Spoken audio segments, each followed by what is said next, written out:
តទៅនេះយើងសិក្សាវេយ្យាករណ៍ថ្មីមួយទៀតគឺសមាសនិត្តិដោយបានបញ្ជាក់ពីខាងដើមខ្លះមកហើយថាចំពោះសមាសនេះគឺសំដៅយកនាមសព្ទតាំងពីពីរបទឡើងទៅមានន័យថានាមសព្ទពីរហ្នឹងយកទៅបំបែកជាមួយនឹងវិភ័ត្រដូចគ្នាក៏ដូចទៅផ្សេងគ្នាក៏ផ្សេងទៅឲ្យទៅវាតាំងពីពីរបទឡើងទៅហើយបំព្រួញចូលគ្នាជាបទមួយមានន័យថាយកនាមសព្ទដែលធ្លាប់តែពីរបទនោះយកមកផ្គុំឲ្យទៅជាបទតែមួយទេគឺកំណត់យកបទផ្នែកខាងចុងមានន័យថាបទណានៅខាងចុងគេបង្អស់គឺបទនោះហើយដែលជាអ្នកគ្រប់គ្រងទៅលើបទខាងដើមផ្សេងទៀតបែបនឹងហើយដែលលោកហៅថាសមាសដូច្នេះយើងអាចឧទាហរណ៍ថាសុខាំងបាត់តោហើយសម្រាប់រូបមកជាសុខាប់បាត់តោបែបនឹងទៅអញ្ចឹងយើងឃើញថាសុខាំងនេះ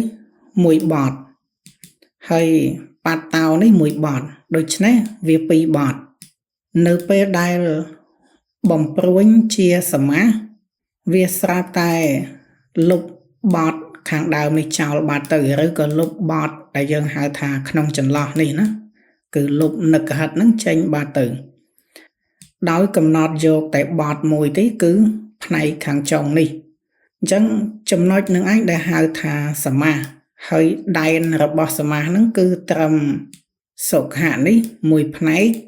បាតៈនេះមួយផ្នែកអញ្ចឹងដែនវាហ្នឹងគឺនៅកណ្ដាលហ្នឹងឯងសមាសហ្នឹងឯងអាផ្នែកខាងចុងនេះគឺជាបទវិភ័ត្រធម្មតាទេទោះជាវាបឋមាក៏បានវាទុតិយាវាតតិយានិយាយរងវាប្រព្រឹត្តទៅបានវិភ័ត្រទាំង7ឬក៏ទាំង8អាផ្នែកខាងចុងនេះពីព្រោះបទទាំងនេះគឺជាតំណាងឲ្យសព្ទរួមទាំងអស់ដែលបានបំព្រួញចូលមកនោះនៅត្រង់ចំណុចនេះនិយាយអំពីការបំព្រួញឬក៏ការទាញចូលគ្នាការដាក់ឲ្យគៀកគ្នានឹងយើងហៅថាសមាសក៏ប៉ុន្តែបើនិយាយអំពីការដែលបាត់សាអាំងឬក៏នឹកហិតនេះហើយការដែលមានតម្រួតអក្សរបៈមួយទៀតនេះនោះគឺជាផ្នែកសន្ធិអញ្ចឹងរឿងសន្ធិនិងសមាសហ្នឹងវាប្រស្រ័យគ្នានៅក្នុងនឹងបើនិយាយអំពីទាញមកដាក់គៀនគ្នាដាក់អែបគ្នានឹងជាសមាសតែដល់រឿងលុបបំបត្តិរឿងភ្ជាប់ហើយនឹងរឿងតមានថែមថយអីស្រៈផ្ចាញ់ចនៈអីហ្នឹងជាលក្ខណៈរបស់សន្ធិក៏ប៉ុន្តែនៅក្នុងទីនេះដោយសារយើងសិក្សាទៅលើសមាសដូច្នេះយើងគ្រាន់តែដឹងថាកាលណាតែបទ2ឡើងទៅហើយយកមកផ្គុំគ្នាបំពាក់តែបទខាងចុងបែបនេះនោះហៅថាសមាសឧទាហរណ៍មួយទៀតគឺបរសៈបទាំងមកជាបរសៈបទាំងអញ្ចឹងយើងឃើញថាត្រង់ចំណុចនេះក៏ពីរបទដែរហើយនៅពេលដែលបំព្រួញចូលគ្នាមកស្រាប់តែអត់មានលុបបទណាមួយចេញទេណាគឺផ្នែកដែលយកមកបំព្រួញនេះវានៅរក្សាវិភ័ត្រដដែលក្នុងទីនេះគឺឆាត់ថៃវិភ័ត្រអញ្ចឹងវាអត់បានលុបសសៈនឹងចោលទេបើទោះបីជាមិនបានលុបចោលក៏ដោយចុះ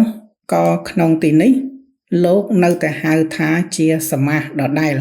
ពីព្រោះវាបំព្រួញចូលគ្នាទៅហើយណាវាយកមកដាក់អែបគ្នាដាក់ក្បែរគ្នាទៅហើយ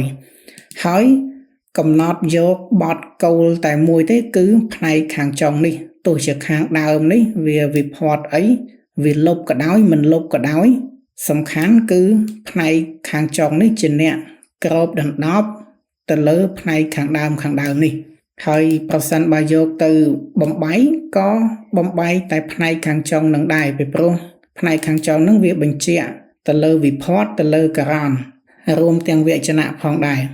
អញ្ចឹងចំណុចដែលបានលើកឡើងមកនេះទោះជាវាលុបបទចេញក៏ដោយមិនលុបបទចេញក៏ដោយឲ្យតែមានលក្ខណៈយកមកផ្គុំគ្នាយកមកដាក់ ក្បែរគ្នាយកមកបំប្រូនចូលគ្នាបែបនេះគឺលោកហៅថាសមាសដោយសារតែលក្ខណៈដែលបំប្រូនចូលគ្នានោះមានទាំងលុបបត់ផងនិងមិនលុបបត់ផងបែបនេះហើយទើបសមាសនឹងដែលលោកសម្ដែងដោយកិច្ចនឹងថាមានពីរយ៉ាងគឺទី1លុតតសមាសមានន័យថាជាសមាសដែលសម្រេចចេញពីវគ្គហៈមកគឺលុបវិផាត់ចេញពោលគឺលុបត្រង់ផ្នែកដែលលោកត្រូវបំប្រួយចូលគ្នានេះហើយមួយទៀតគឺអលុតតសមាសមានន័យថាសមាសដែលមិនលុបវិផាត់ចេញគឺបានដល់ការបំប្រួយបត់ដោយរក្សាទុកដដែលឧទាហរណ៍ថាបរសពទាំងនេះហើយនេះជាឧទាហរណ៍បន្ថែមថារាជបុត្រតោយើងប្រែថាបុត្រនៃព្រះរាជាអញ្ចឹងតាមធម្មតានៃវាជាឆាត់ថៃវិផាត់ត្រង់នេះវាត្រូវតែជារញ្ញោឬក៏រាជសបុត្រតោក៏ប៉ុន្តែលោកលុបអាឆាត់ថៃនឹងចោលបាត់ទៅហើយលុបវិផាត់មួយចេញយកទៅផ្សំជាមួយនឹងបទមួយទៀតដោយពឹងទៅលើបទខាងចុងបែបនឹងហើយដែលហៅថាសមាសហើយជាប្រភេទលុតតសមាសឧទាហរណ៍មួយទៀតនេះគឺវត្តតុក្ខាំងប្រែថាសេចក្តីទុកក្នុងវត្តដាក់អញ្ចឹងក្នុងជាសត្វតមីធម្មតាកន្លែងនេះវាត្រូវវត្តដេឬក៏វត្តដាស់ស្មឹងតុក្ខាំងអញ្ចឹងទៅក៏ប៉ុន្តែលោកលុបស្មឹងនឹងចោលបាត់ទៅហើយដោយយកសាបនេះមកផ្គុំមកផ្សំគ្នាជាមួយនឹងបទខាងចុង